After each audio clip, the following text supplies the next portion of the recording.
Fried rice কিংবা সাদা পোলাওয়ের সাথে আমরা কিন্তু চাইনিজ চিকেন ভেজিটেবলটা খেতে ভীষণ পছন্দ করি।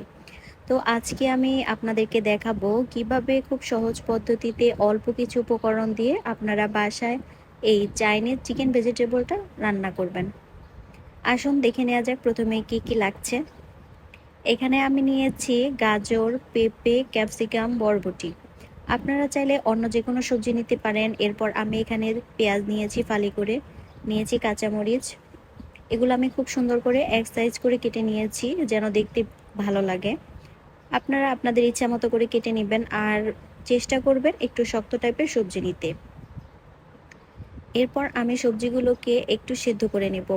আর সেদ্ধ করে নেওয়ার কারণটা হচ্ছে এই সবজিগুলো যখন আমি রান্না করব তখন যেন গলে না যায়। আর অনেক সময় দেখা যায় যে সবজি উপরের অংশটা হয়ে যায় আর ভেতরের অংশটা শক্ত থাকে, যার কারণে একটু যদি আমরা সেদ্ধ করে নেই তাহলে সবজিটা পারফেক্টভাবে সেদ্ধ হবে। আর আমরা তো সবাই জানি চাইনিজ চিকেন ভেজিটেবলটা হচ্ছে দেখতে শক্ত শক্ত লাগে কিন্তু ভেতরে একদমই নরম হয়ে যায়। তবে এটা একদম গুলিয়ে ফেলা যাবে না। এখানে একটা প্যানের মধ্যে রান্নার রেগুলার তেল দিয়ে নিয়েছি, এরপর দিয়ে দিয়েছি রসুন কুচি। আপনারা রসুন কুচির সাথে একটু আদা কুচিও দিতে পারেন, তবে আমি আদা কুচি ব্যবহার করিনি।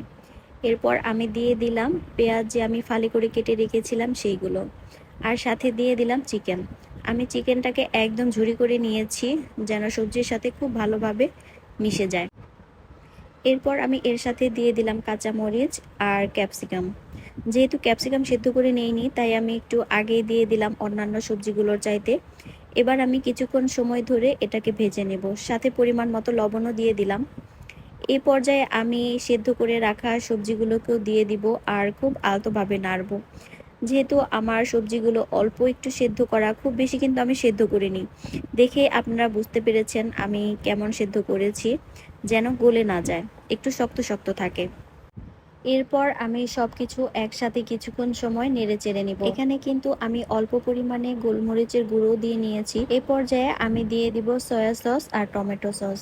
সয়া সসটা আপনারা পরিমাণ মতো দিবেন, যত পরিমাণ আপনারা সবজি দিবেন সেই হিসেবে আপনারা দিয়ে দিবেন। আর সয়া সস দিলে আপনারা একটা জিনিস খেয়াল রাখবেন, লবণের পরিমাণটা কিন্তু সয়া সসের ভিতরে একটু বেশি থাকে, যার কারণে আপনারা লবণের ব্যালেন্স রেখেই দিবেন।